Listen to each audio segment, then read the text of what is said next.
सुरुवात आपल्याला करायची आहे। मग त्यासाठी इयत्ता 8वीच्या वर्गातील इतिहासच्या पाठ्यपुस्तकातला पहिला धडा इतिहासाची साधने हा आपण बघणार आहोत। मग इतिहासाची साधने म्हणजे काय, तर भूतकाळाविषयीची माहिती ज्या गोष्टींमधून आपल्याला मिळू शकते अशा साधनांना, अशा गोष्टींना इतिहासाची साधनं असं म्हटलं जातं। मग आपण मागच्या वर्षी प्राचीन आणि मध्ययुगीन भारताच्या इतिहासाचा अभ्यास आपण केला, परंतु ह्या वर्षी आपल्याला आधुनिक भारताच्या इतिहासाचा अभ्यास करायचा आहे। मग आधुनिक भारत म्हणजे काय, तर आधुनिक भारत म्हणजे ब्रिटिश सत्तेच्या बंगालमधील स्थापनेपासून ते नेहरू युगाच्या अंतापर्यंतचा म्हणजे काय शेवटापर्यंतचा कालखंड म्हणजे आधुनिक भारत होय। मग त्याचा अभ्यास आता आपल्याला इथे करायचा आहे। मग इतिहासाच्या साधनांची 3 प्रकार पडतात। त्यातला पहिला प्रकार भौतिक साधन, दुसरा लिखित साधन आणि तिसरा मौखिक साधन। त्याच व्यतिरिक्त त्याचप्रमाणे आधुनिक तंत्रज्ञानावर सुद्धा अशी काही साधनं आली की जिचा अभ्यास आपण इतिहासाच्या अभ्यासात करू शकतो। उदाहरणार्थ दृक साधन, श्राव्य साधन आणि दृक श्राव्य साधन। मग त्यामध्ये आता पहिला प्रकार आपल्याला बघायचा आहे की इमारती, भौतिक साधन आणि त्यातला पहिला प्रकार इमारती आणि वास्तू। मग इमारती आणि वास्तू मग आधुनिक भारताच्या प्रारंभीच्या काळात म्हणजे सुरुवातीच्या काळामध्ये युरोपीय साधारणतः ब्रिटिश सत्तेचा आणि जे संस्थानिक होते त्यांच्या राजवटीचा कालखंड हा मानला जातो। मग या काळामध्ये अनेक रस्ते, अनेक पूल, अनेक पाणपोया, कारंजे बांधले गेले, वास्तू बांधल्या गेल्या। मग या वास्तूंपैकी काही अधिकाऱ्यांच्या कचेऱ्या होत्या, तर काही क्रांतिकारकांची, नेत्यांची निवासस्थाने याच्यामध्ये मोडली जातात। वास्तू, त्याचप्रमाणे नाणी, पुतळे या सगळ्यांचा समावेश या भौतिक साधनांमध्ये केला जातो। मग अनेक अशा वास्तू आहेत ज्या आपल्याला सुस्थितीत पाहायला मिळतात। त्याचप्रमाणे अनेक असे ठिकाणं आहेत जी आपल्याला राष्ट्रीय स्मारके म्हणून प्रसिद्ध केलेली आहे। उदाहरणार्थ अंदमान येथील सेल्युलर जेल, पुणे येथील आगा खान पॅलेस आणि त्याचप्रमाणे मुंबई येथील मणिभवन असो किंवा वर्धा येथील सेवाग्राम आश्रम असो। मग या सगळ्या आश्रमांना भेट दिल्यानंतर किंवा या सगळ्या वास्तूंना भेट दिल्यानंतर आपल्याला सेल्युलर जेलला गेल्यानंतर स्वातंत्र्यवीर सावरकरांच्या कार्याविषयी माहिती मिळते। आगा खान पॅलेसला भेट दिल्यानंतर महात्मा गांधी यांच्या रोजच्या वापरातील वस्तू आपल्याला पाहायला मिळतात। सेवाग्राम आश्रमाला भेट दिल्यानंतर गांधी युगाच्या इतिहासाची माहिती आपल्याला मिळते। त्याच्यानंतर भौतिक साधनांमधला दुसरा प्रकार पुतळे। मग अनेक नेत्यांची, अनेक मोठ्या अधिकाऱ्यांचे पुतळे हे त्यावेळेस बांधली गेली आणि क्रांतिकारकांचे पुतळे त्यावेळेस बांधली गेली। मग त्यातून त्यांचा जीवनपट आपल्याला समजतो। तर तो कसा समजतो, तर या पुतळ्यांखाली किंवा पुतळ्यांच्या दर्शनी भागावर बरोबर त्या व्यक्तीचं संपूर्ण नाव लिहिलेलं असतं, त्या व्यक्तीची जन्म मृत्यूची नोंद केलेली असते, त्याचप्रमाणे त्या व्यक्तीच्या कार्याची थोडक्यात माहिती तिथे दिलेली असते। आणि मग हे सगळं झाल्यानंतर त्या सगळ्या गोष्टींवरून त्या व्यक्तीचा जीवनपट समजण्यास आपल्याला मदत होते। मग त्यानंतर आपल्याला दुसरा प्रकार बघायचा लिखित साधने। मग लिखित साधनेमध्ये वृत्तपत्रे, मासिके, चरित्रे, आत्मचरित्रे, पुस्तके, नोंदी या सगळ्या घटकांचा समावेश होतो। मग त्यातला पहिला प्रकार वृत्तपत्रे हा बघायचा आहे। मग वृत्तपत्रेमध्ये आपल्याला काय दिसतं, तर समकालीन घटनांविषयीची माहिती मिळते। दुसरं, ज्या घटना सद्यस्थितीत चालू आहे त्याचं विश्लेषण आपल्याला करता येतं। मान्यवरांची मतमतांतरे आपल्याला समजू शकतात। त्याच्यानंतर त्यामधून अग्रलेख हे प्रसिद्ध झालेले आहेत।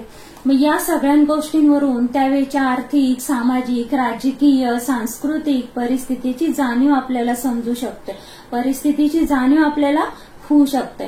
त्याच्यानंतर नकाशे। मग नकाशे यावरून सुद्धा आपल्याला इतिहासाचा अभ्यास करता येतो। तर तो कसा, तर एखाद्या ठिकाणचं, एखाद्या शहराचं बदलतं स्वरूप आपल्याला यातून पाहायला मिळू शकतं.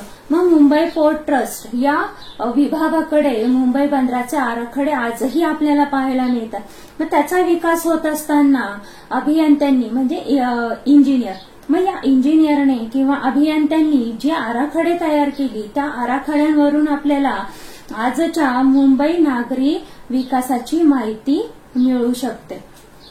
त्याच्यानंतर मौखिक साधन, तिसरा प्रकार मौखिक साधन. मग यामध्ये स्फूर्तिगीत, पोवाडा, ओव्या, त्याच्यानंतर लोकगीत, लोककथा या सगळ्यांचा समावेश याच्यामध्ये होतो. मग त्यातला पहिला प्रकार आपल्याला पोवाडा बघायचा आहे. मग पोवाडा म्हणजे काय, तर पोवाडा म्हणजे आपण शिवाजी महाराजांचे पोवाडे ऐकतो, त्यामुळे काय होतं की शरीरामध्ये एक नवीन ताकद निर्माण होते. मग तीच ताकद, तीच ऊर्जा, तीच प्रेरणा निर्माण करण्यासाठी पोवाड्यांची रचना केली गेली. मग यामध्ये साधारणतः एखाद्या थोर व्यक्तीची कार्याची महती या पोवाड्यांच्याद्वारे किंवा एखादा ऐतिहासिक घटना असो, या ऐतिहासिक घटनेचं वर्णन या पोवाड्यांमधून लोकांसमोर मांडलं गेलं. मग 1857चा लढा असो किंवा क्रांतिकारकांनी केलेले पराक्रम असो, या सगळ्यांचा चित्र, या सगळ्यांचं दर्शन आपल्याला या पोवाड्यांमधून दिसत असतं. त्याच्यानंतर दुसरा प्रकार स्फूर्तिगीत. मग ही स्फूर्तिगीतांची रचना कधी केली गेली, तर या स्फूर्तिगीतांची रचना स्वातंत्र्यपूर्व काळात आणि स्वातंत्र्योत्तर काळामध्ये या स्फूर्तिगीतांची रचना केली गेली. मग का केली गेली, या स्फूर्तिगीतांची रचना का केली गेली, तर तरुणांमध्ये नवीन स्फूर्ती निर्माण व्हावी या उद्देशाने या स्फूर्तिगीतांची रचना केली गेली. मग स्फूर्तिगीत, अशी काही स्फूर्तिगीतं आहे जी लिखित स्वरूपात आहे, जी आजही आपल्याला वाचायला मिळतात, गायला मिळतात, ऐकायला मिळतात. पण अशी काही अप्रकाशित स्फूर्तिगीतं आहे जी स्वातंत्र्यवीरांच्या अगदी मुखोद्गत आहे, म्हणजे काय, अगदी तोंडपाठ आहे. मग ही या 3 साधनांचा आपण अभ्यास केला तर त्याच्यानंतर आधुनिक तंत्रज्ञानावर आधारित काही साधनं मी तुम्हाला सांगितली होती की दृकश्राव्य साधन, दृकश्राव्य साधन या कला स्वातंत्र्योत्तर काळानंतर अगदी विकसित झाल्या. आणि मग यामध्ये पहिलं दृक साधन म्हणजे काय, डोळ्यांनी दिसणारं साधन. मग या दृक साधन म्हटल्यावर त्याच्यामध्ये छायाचित्राचा समावेश होतो. मग त्यामध्ये एखाद्या व्यक्तीचं, एखाद्या प्रसंगाचं, वस्तूचे छायाचित्र त्यावेळेस काढलं गेलं.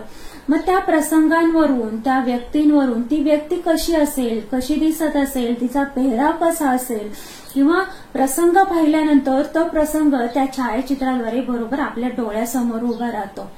मग हे छायाचित्र एक दृक साधन म्हणून त्यावेळेस ओळखलं जाऊ लागलं.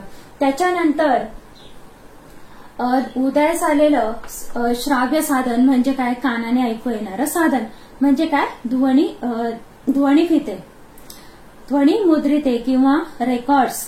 मग ही रेकॉर्ड्स किंवा ध्वनिमुद्रिते यामध्ये अनेक नेत्यांची भाषणं येतात, काही मान्यवरांची गीते येतात. उदाहरणार्थ रवींद्रनाथ टागोर यांनी गायलेलं जनगण मन हे राष्ट्रगीत आहे. त्याच्यानंतर स्वातंत्र्यवीर सावरकर यांनी त्यानंतर सुभाषचंद्र बोस यांची अनेक भाषणं जी आजही आपल्याला ऐकायला मिळतात.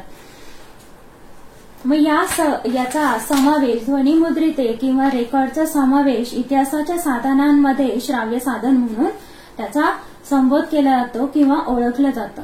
त्याच्यानंतर दृकश्राव्य साधन म्हणजे डोळ्यांनीही ऐकू येणारं आणि डोळ्यांनीही पाहता येणारं आणि कानांनीही ऐकता येणारं साधन.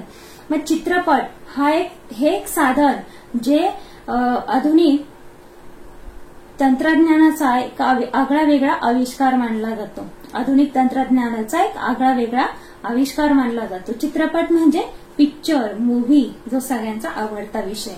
आणि मग 1913 मध्ये दादासाहेब फाळकेंनी चित्रपटसृष्टीची मुहूर्तमेढ रोवली, भारतीय चित्रपटसृष्टीची मुहूर्तमेढ रोवली. मग या चित्रपटांमधून काय समोर आलं, तर पुढे या चित्रपटांमधून काय दाखवलं जाऊ लागलं, तर मिठाचा सत्याग्रह असो, चले जाव आंदोलन असो, दांडी यात्रा असो, या सगळ्यांचं चित्रण, या सगळ्यांच्या चित्रफिती, ध्वनी चित्रफिती या तयार केल्या जाऊ लागल्या आणि त्यामुळे काय झालं की जशाच्या तशा घटना आजही आपल्याला पाहता येऊ लागल्या, पाहायला मिळू लागल्या. या सगळ्या साधनांवरून, या सगळ्या गोष्टींवरून एक गोष्ट लक्षात आली. या सगळ्या गोष्टी जतन केल्यामुळे काय लक्षात आलं तर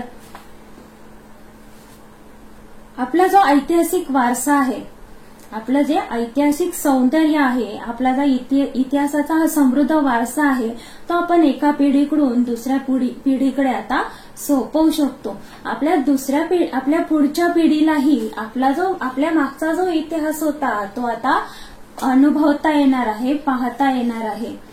तर इथे हा आपला पहिला पाठ संपलेला आहे. धन्यवाद.